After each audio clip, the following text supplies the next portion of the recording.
Hello student, good morning. हम लोग logarithm chapter पढ़ रहे हैं। लॉगरिथम का इसके पहले मैंने 2-3 क्लास में सब बेसिक चीजें तो बता दिया हूँ, फिर भी एक बार मैं हल्का फुल्का आज थोड़ा सा रिवाइज कर देता हूँ। एक वन शॉट में अपन इस लॉगरिथम को आज कंप्लीट करते हैं। ठीक है, इसमें आज एक नया फॉर्मूला भी आएगा, नया लॉ भी आएगा। तो बेटा आप लोगों ने जो पढ़े हो उसको थोड़ा सा याद कर लो। सबसे पहले एक्चुअली लॉगरिथम का मतलब होता है जो बिग नंबर होते हैं, जो बड़ा नंबर होता है उसको काय में कन्वर्ट करना है, convert into the small number, छोटे नंबर में कन्वर्ट करना है। इसके बारे में बताया किसने? जॉन नेपियर ने। किसने बताया? जॉन नेपियर ने। ठीक है, इसमें आप बेटा दो टाइप बताए, there are 2 types of logarithm. इसमें फर्स्ट जो होता है वो होता है कॉमन लॉगरिथम, जो कल मेरे को किसी बच्चे ने एक मैसेज करके पूछा था कि सर बेस 10 और बेस ई कैसा अलग अलग आ रहा है। तो जो कॉमन लॉगरिथम है ना उसका बेस 10 रहेगा, और जो नेचुरल लॉगरिथम रहेगा ना उसका बेस ई रहेगा। ई एक इरेशनल नंबर है। ठीक है, इसके बारे में तो मैं और डिटेल आपको जब वो टाइप्स ऑफ लॉगरिथम में जाऊंगा ना तो बताऊंगा। तो सबसे पहले देख लीजिए कि सबसे पहले क्या पढ़े, डेफिनेशन है ना।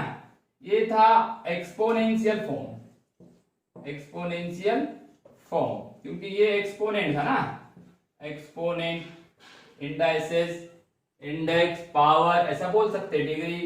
तो उसको लॉगरिथम में ले जाओगे ना तो ये हो जाएगा log m to the base a equal to x।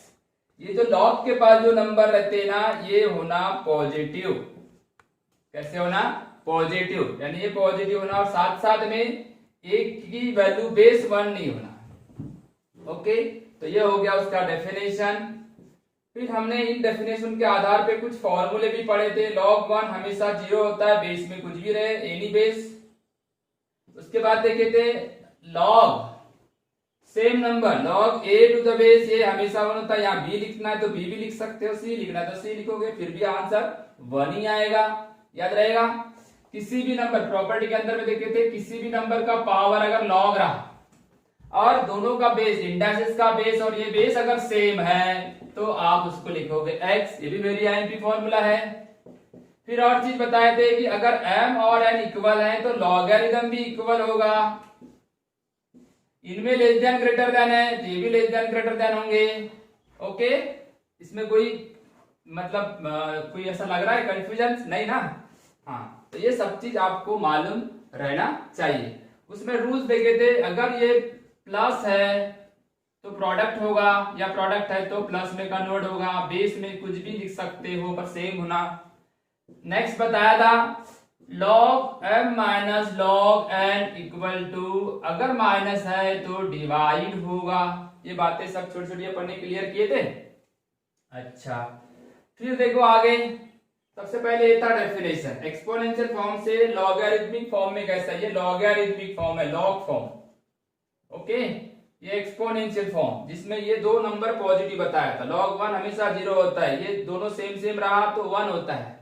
एक का पावर सबसे वेरी आईएमपी प्रॉपर्टी है, ट्रिपल स्टार लगा देता हूं मैं इसको। सबसे ज्यादा क्वेश्चन इसके ऊपर एंट्रेंस एग्जाम में पूछे जाएंगे। अगर इनमें लेस देन ग्रेटर देन रहा तो ये भी लेस देन से ग्रेटर देन, अगर लेस देन रहा तो लेस देन आ जाएगा, इक्वल टू रहा तो इक्वल टू आ जाएगा। जो रहेगा वो प्लस है तो प्रोडक्ट होगा, माइनस है तो डिवाइड होगा। और क्या क्या था बेटा? एक्सपोनेंट लॉ, ये तुम्हारा प्रोडक्ट लॉ था, प्रोडक्ट लॉ, ये क्वेश्चन लॉ, और ये था तुम्हारा exponent, exponent law. Exponent law में क्या बताया था याद करो, n log m, मतलब ये पावर में जाएगा और पावर में है तो सामने आएगा। ये बातें आपको अच्छे से समझना चाहिए। इतनी सारी चीजें अपने देख ली, इसमें कोई अगर कंफ्यूजन है तो फिर से आप मतलब इसमें मैसेज करके पूछ सकते हो। ठीक है ना। वही लॉगरिथम का वही कंसेप्ट है, बड़े नंबर को छोटे नंबर में कन्वर्ट करना। ठीक है, उसके लिए सारे रूल्स और प्रॉपर्टी पढ़ने की जरूरत पड़ती। अभी हम आज एक नया रूल पढ़ने वाले, वो है change of base, change of base law, change of base law. तो चेंज ऑफ बेस लॉ में क्या रहेगा, log m to the base a लिखा मैंने। तो बेटा इसमें क्या कर दोगे, log इसमें देखो 2 लॉग में कन्वर्ट होता है। Log m to the base a ये आपके 2 लॉग में कन्वर्ट हो गए, log m by log a, log m by log a। अब बेस में आप दोनों सेम लिखने का, b लिखे तो b, c लिखे तो c, और ये दोनों सेम रहेंगे। इसको बोलते हैं चेंज ऑफ बेस लॉग। ठीक है, इतनी सारी चीजें, मतलब पूरा लॉग के पूरा कंसेप्ट इसके अंदर में आ गया। ये एकदम 2 मिनट का रिवाइज कंसेप्ट है, इतना ही पार्ट हमको पूरा पढ़ना है। ये चेंज ऑफ बेस लॉ आज हम देखने वाले हैं, इसके ऊपर के प्रॉब्लम भी देखने वाले हैं। ये सब चीजें देख चुके हैं, अब हम चेंज ऑफ बेस लॉ को देखते हैं और उसको प्रूव करते हैं। चलो ठीक है, समझ में आया क्या आपको? कोई दिक्कत? चल कोई दिक्कत नहीं तो फिर आगे बढ़ते बेटा।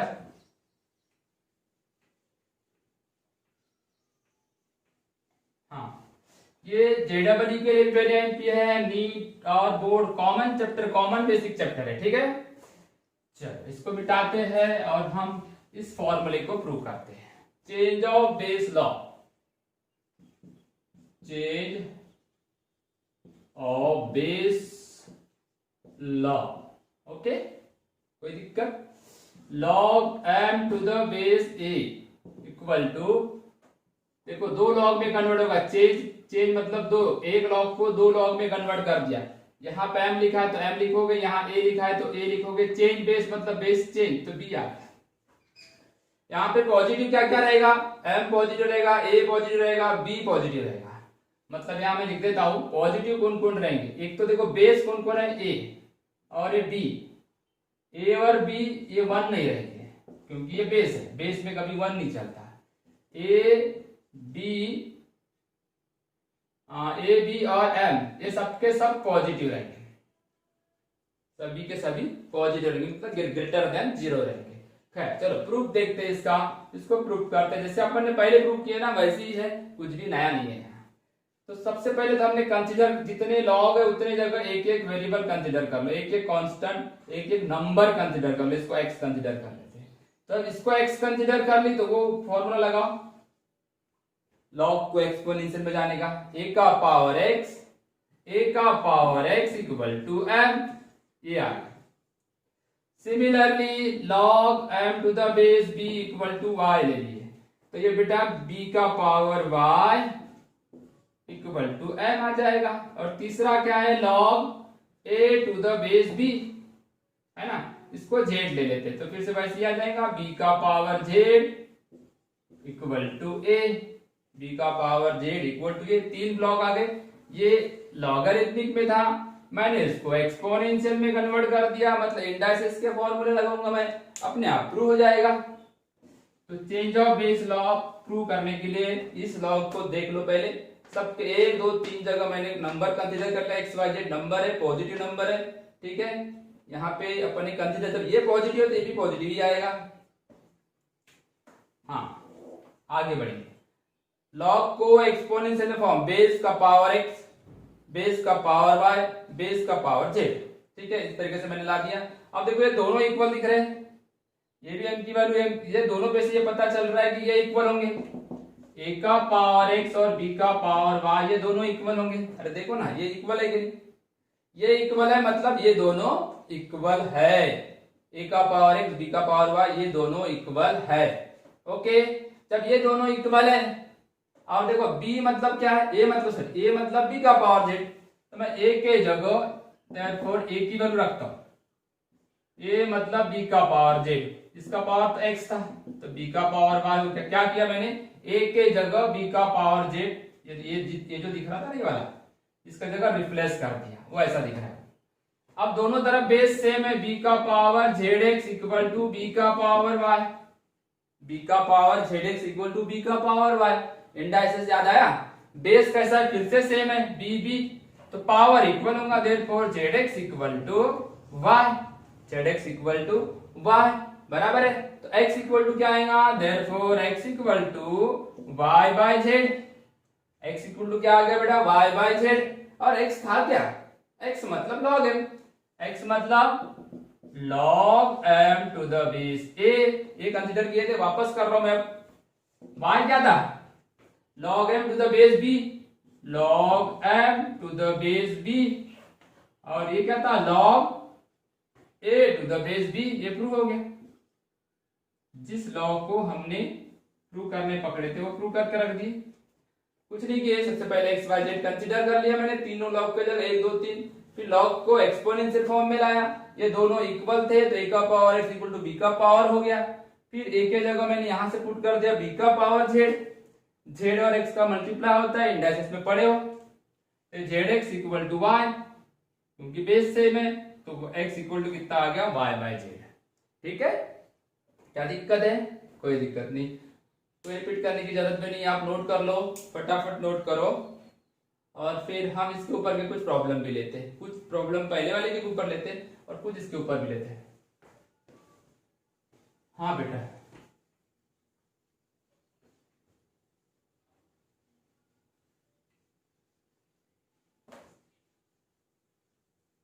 चलो लिख के हो गया उस साइड का। चलो एक एग्जाम्पल लेता हूं मैं।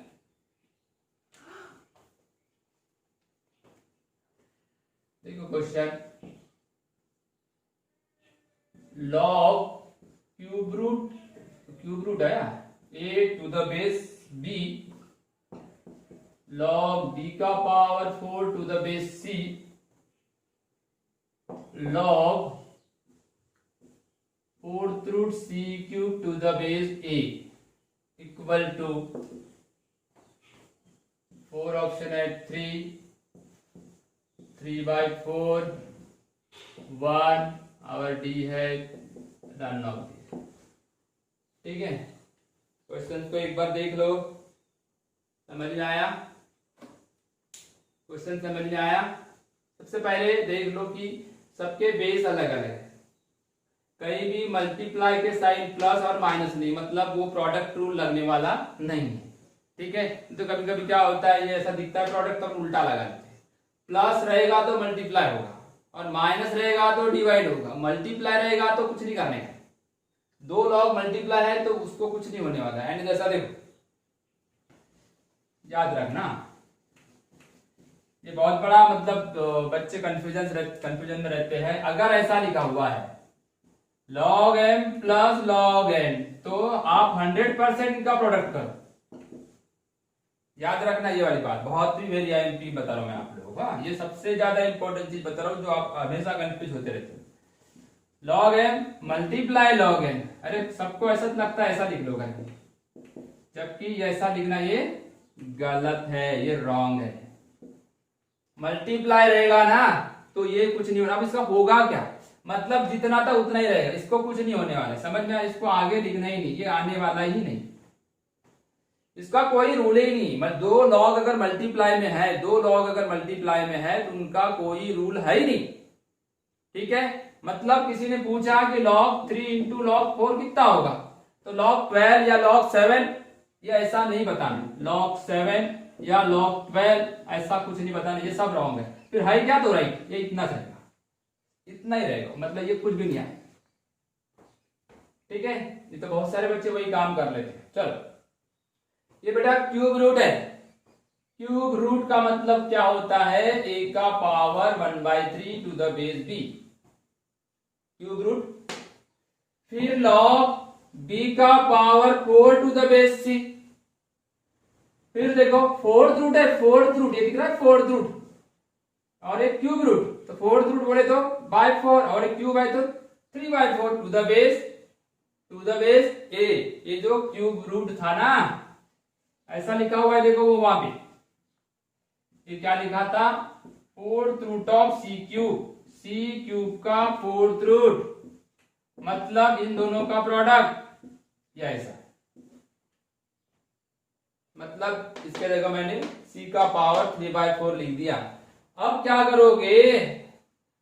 करोगे, पावर को सामने लिखो, एक्सपोनेंट लॉ, शुरुआत में बताया था exponent law, log a to the base b, ये 4 को सामने लाओ, log b to the base c, ठीक है, और 3/4 log c to the base a। आया समझ में? क्या किया, पावर सामने एक्सपोनेंट लॉ, बराबर है। अब यहाँ कुछ ना कुछ तो आधे की तो टिकट कट जाएगी। यहाँ देखो किसकी टिकट कट रही है, इसकी भी टिकट कट गई, इसकी भी कट गई, है ना। ये जितने बाहर निकले थे बेटा, जितने भी बाहर निकले थे ये अपनी आप निकलती दुनिया छोड़ दी इन्होंने। देखो अब इन्होंने दुनिया छोड़ दिए तो दुनिया आगे नहीं बढ़ी क्या? जितने बच गए ना उतने आगे चलो, है ना। जो बच गए, कौन कौन बच गया? log a to the base b, log b to the base c। हाँ, जो जिंदे बच गए जिनकी इम्यूनिटी अच्छी थी ना, अरे जिनकी इम्यूनिटी अच्छी थी वो बच गए, और जिनकी इम्यूनिटी खराब थी ना वही मर गए। अब देखो इनकी भी इम्यूनिटी थोड़े थोड़े दिन में खराब होने वाली है। चेंज ऑफ बेस लॉ लगाओ, चेंज ऑफ बेस लॉ लगाओ। चलो चेंज ऑफ बेस में क्या होता है? log a by log b, log a by log b। ठीक है, चेंज ऑफ बेस लॉ याद आया? अब भी प्रूव किया उसको। इसमें बताओ log b by log c। यहां बेस में कुछ भी लिख सकते हो, नहीं है तो मत लिखना। और उसका चेंज ऑफ बेस लॉ क्या आएगा? log of c by log a। अब देखो इनकी भी इम्यूनिटी खराब हो गई, ये भी दुनिया छोड़ के चले। अब इनका वारिस कोई नहीं बचा, तो फिर ये सबका मालिक एक है। कितना आंसर आया? सी। आंसर क्या आया? सी। मैंने देख लो पहले पावर को सीधा किया इंडाइसिस के रूल से, फिर एक्सपोनेंट लॉ से पावर को सामने निकाला, फिर चेंज ऑफ बेस लॉ से चेंज ऑफ बेस लगाया। चेंज ऑफ बेस लगाते ही सब ध्वस्त हो गए और बच गया आखिरी में 1। Done done. बताइए कैसा है ये? अच्छा लगा? कोई दिक्कत? चलो पहले नोट कर लो, फिर एक से बढ़कर एक बढ़िया बढ़िया प्रॉब्लम लेते हैं। आज साउंड का प्रॉब्लम आएगा तो मेरे को तुरंत मैसेज करना। चलो नेक्स्ट एग्जांपल लेते हैं।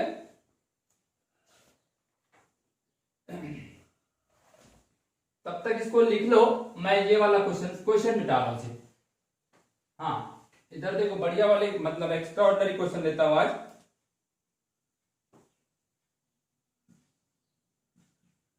log of 1 plus 1 by 2 plus log of 1 plus 1 by 3, 1 plus 1 by 3 plus log of 1 plus 1 by 4, 1 by 4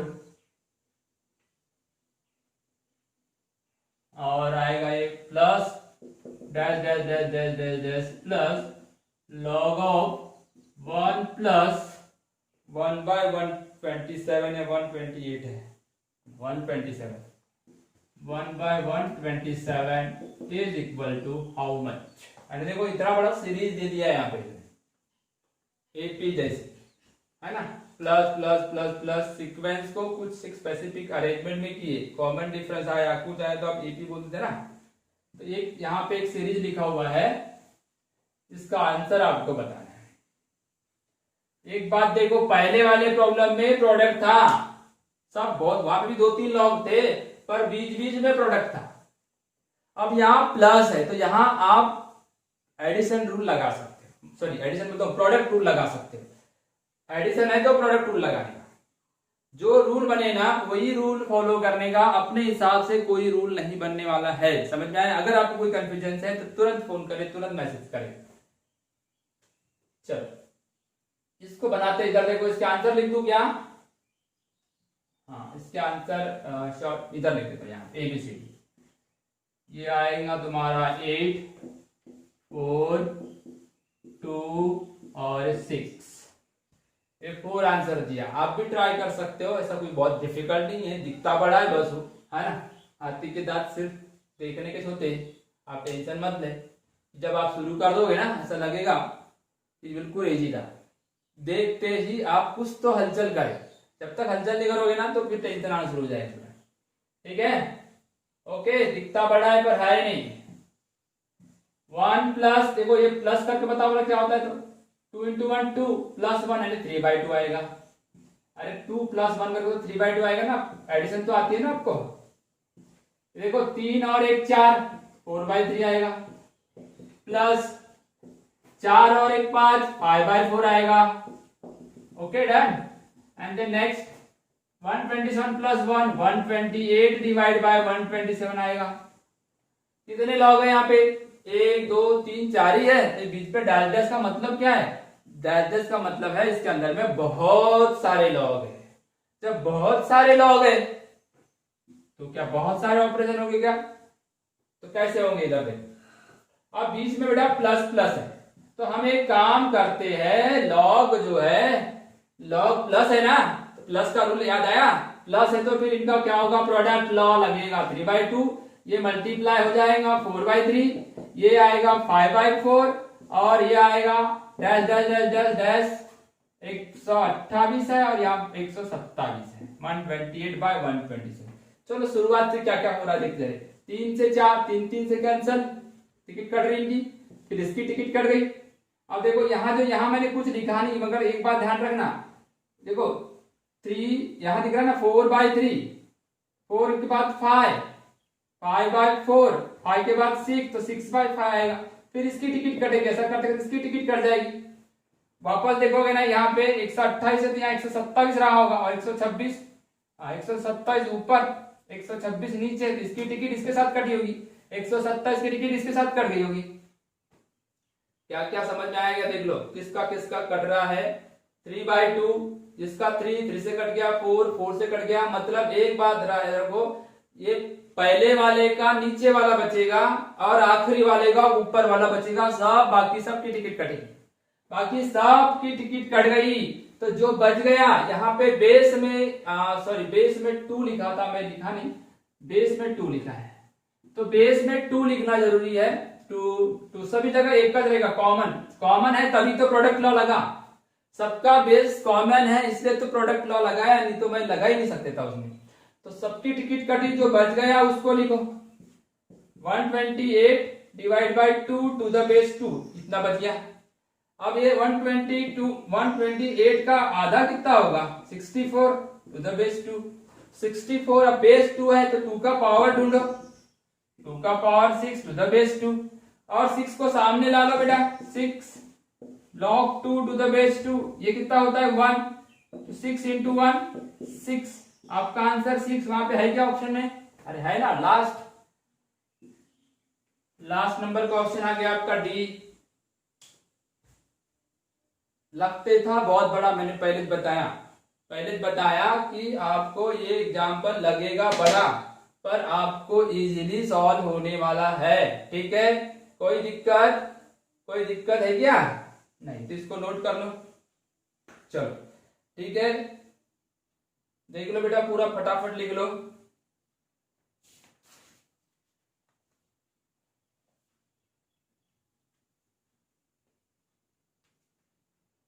लिखो फटाफट।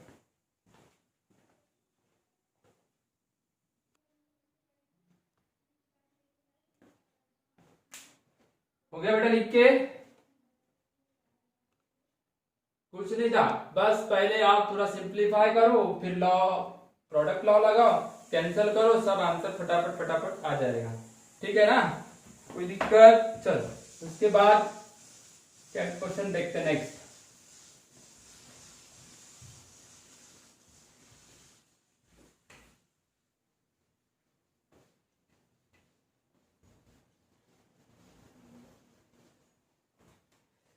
चलो यहाँ पे देखो, इसके भी 4 ऑप्शन लिख देता हूं, A=2, 3/2, 5/2, C 1/2 और D है नन ऑफ दिस। 4 ऑप्शन है।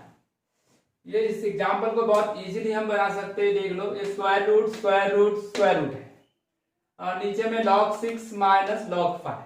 पहले ऊपर वाले को थोड़ा सिंपल बना लो, फिर इसके बारे में सोचते क्या करना है, ठीक है? तो ऊपर वाले को सिंपल बनाने के लिए मेरे को क्या करना पड़ेगा? इधर देखो, लॉग, ये स्क्वायर रूट का पावर कितना होता है पता है क्या आपको? पावर 1/2 लिख दिया, और 8 मतलब किसका क्यूब है? 2 का, ठीक है? प्लस लॉग, ये 27 है, 27 3 का क्यूब होता है, बराबर है, और ये स्क्वायर रूट का मतलब पावर 1/2, फिर माइनस है, सॉरी यहाँ माइनस है, log 5 का क्यूब होता है बेटा 125 और पावर 1/2, क्या किया? 8, 2 का क्यूब, 27 3 का क्यूब, 125 5 का क्यूब, पावर 1/2 1/2 1/2, क्योंकि स्क्वायर रूट के अंदर था। इसका अभी तक मेरे को कुछ समझ में नहीं आया कि क्या होने वाला है, इसलिए मैं इसको अभी वैसे ही रखा हूं। ये रास्ता खुलने के बाद समझ में आएगा कि क्या होने वाला है। चलो नेक्स्ट, यहाँ पे क्या होगा, 3 इंटू 3/2 लॉग 3/2, 2 का पावर 3/2 होगा, प्लस लॉग इसका भी पावर 3/2 होगा, 3 का पावर 3/2, माइनस लॉग 5 का भी पावर 3/2 होगा ना, सेम है, लॉग 6 माइनस लॉग 5, ये जैसी कि वैसी लिखा। ठीक है, अब ये पावर सामने आएगा तो ऐसा दिखेगा बेटा, 3/2 log 2, फिर 3/2 log 3, 3/2 log 3, 3/2 log 5, log 6 minus log 5, इसको कुछ किया ही। हाँ, 3/2 3/2 3/2 कितने बार है, 3 बार, मतलब सभी जगह कॉमन है, तो मैं कॉमन निकाल दिया, तो बचता क्या है, log 2, यहाँ log 3 और यहाँ log 5। अब नीचे में क्या बच जाएगा, अब ये माइनस है ना तो इसको डिवाइड कर दिया, चलो ठीक है, एक स्टेप बढ़ा दिया आगे। अब ये 3/2 को अगर मैंने जैसी की वैसी रखा, देखो ये जो प्लस है ना उनको मल्टीप्लाई करना, 2 इंटू 3 6, और माइनस है ना उसको डिवाइड करना, नीचे में भी वही है 6/5, तो ये लॉग फिर से कैंसिल हो गया, तो आखिरी में बचता कितना, फिर 3/2, कितना बच गया 3/2, तो मैंने लिख दिया 3/2, मतलब कौन सा आंसर है ये। सबसे पहली स्टेप क्या थी, 8 मतलब 2 का क्यूब, 27 मतलब 3 का क्यूब, 125 मतलब 5 का क्यूब, पावर तो square root square root square root, फिर सबको सामने लाया, कॉमन निकाला, प्रोडक्ट लॉ डिवाइड लॉ लगाया, तो कैंसिल हो गया, काम खत्म, वेरी सिंपल। नोट दैट, फटाफट नोट करो।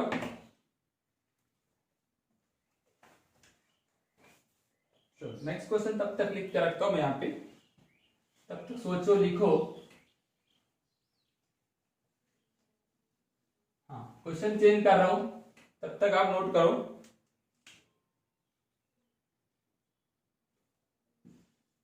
इफ a का पावर x,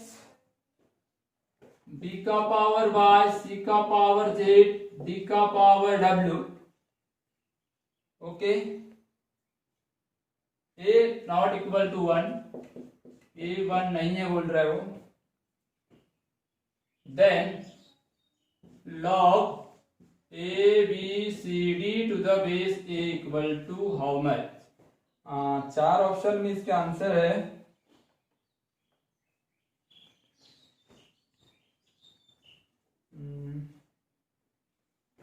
फर्स्ट है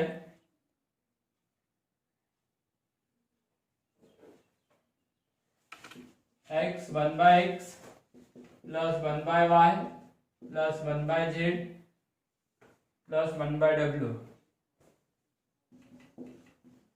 एक हो गया।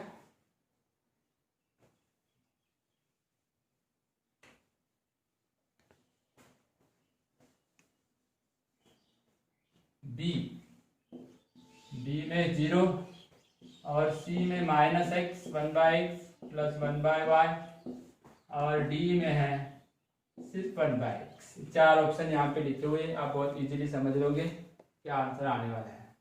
ऐसे एग्जाम्पल हमने पहले भी देखे हैं, और भी बहुत सारे एग्जाम्पल इस टाइप के आ सकते हैं। ए का पावर x, बी का पावर y, सी का पावर z, डी का पावर w इक्वल टू, ये सब इक्वल टू है, और वहां एक कंडीशन दिया है, ए की वैल्यू 1 नहीं होना। ए की वैल्यू 1 नहीं होना मतलब ये बेस में रहेगा पक्का, क्योंकि ये 1 अधिकतर तब लिखते हैं हम जो बेस में रहेगा, तो यहाँ लिखा भी है ये बेस में ये है, इसलिए ये लिखना पड़ा उसको, ए नॉट इक्वल टू 1। समझ में है ना, बेस में क्या नहीं रहना चाहिए, 1 नहीं रहना चाहिए। चलो ठीक है, उससे तो कोई फर्क नहीं पड़ेगा, वो तो सिर्फ लिखा हुआ है आपको समझाने के लिए, उससे कोई आंसर निकालने में कोई दिक्कत नहीं उससे। चलो ठीक है, यहां से देखो, ए का पावर x, बी का पावर y, जो दिख रहा है ना आपको, ए का पावर x, बी का पावर y, सी का power z equal to D का पावर w। मैं यहां लॉग ले लेता हूं सबको, taking log both side, taking log both side, base है, ठीक है, और क्या होगा, b का power y to the base b log c का power z to the, sorry base में एक ही लेना पड़ेगा ना, लॉग लगा सकते हैं पर बेस में एक ही लेना पड़ेगा, आपको h लेना पड़ेगा, कॉमन बेस सही, log b का power w to the base a।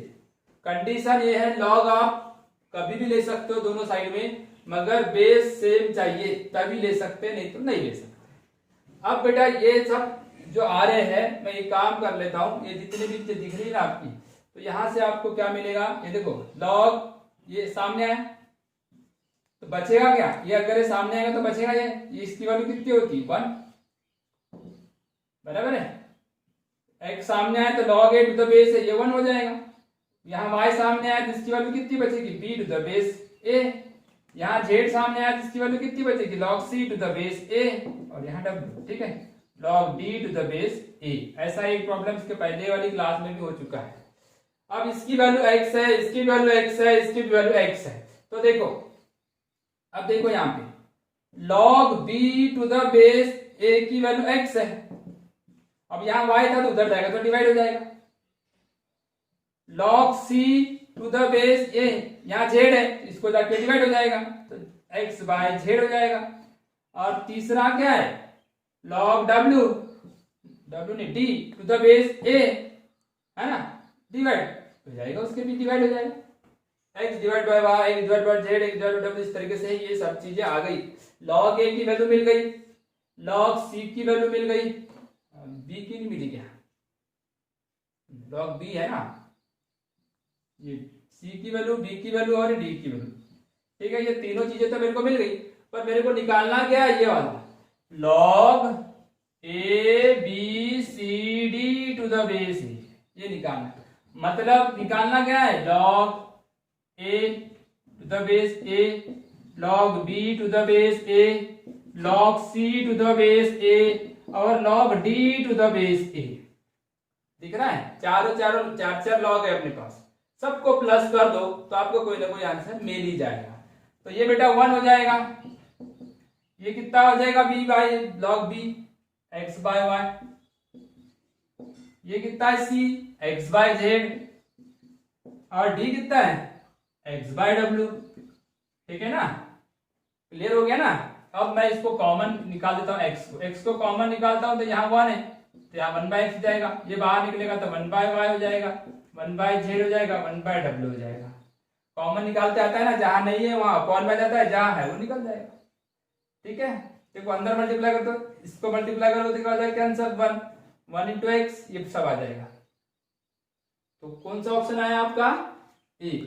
क्या किया, सबसे पहले जो दिया था उसको लॉग लगाया सेम बेस, फिर मैंने वहां पे एक्सपोनेंट का फॉर्मूला के सबके एक्स वाई जेड सामने लाया, फिर इसको इसके साथ इक्वेट किया, इसको इसके साथ इक्वेट किया, इसको इसके साथ इक्वेट किया, तो आपको 1 2 3 लॉग मिल गए और मैंने यहाँ पे पुट कर दिया। थोड़ा डिफिकल्ट है, कोई बात नहीं, डिफिकल्ट एग्जाम्पल बनाने की भी आदत डालना पड़ेगा ना। क्लियर, समझ गया, ओके।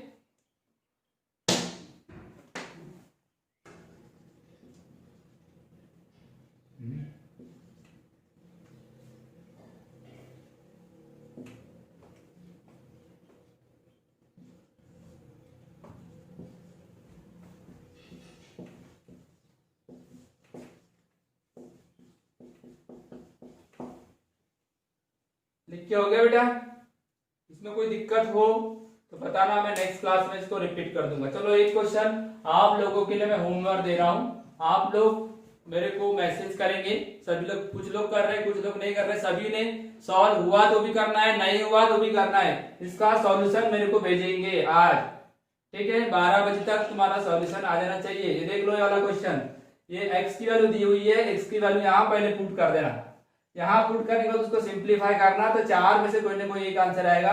इस होमवर्क को आपको बनाना है, ठीक है। तो हम लोग फिर आज की क्लास यही समाप्त करेंगे। चलो till of the next class, goodbye, okay.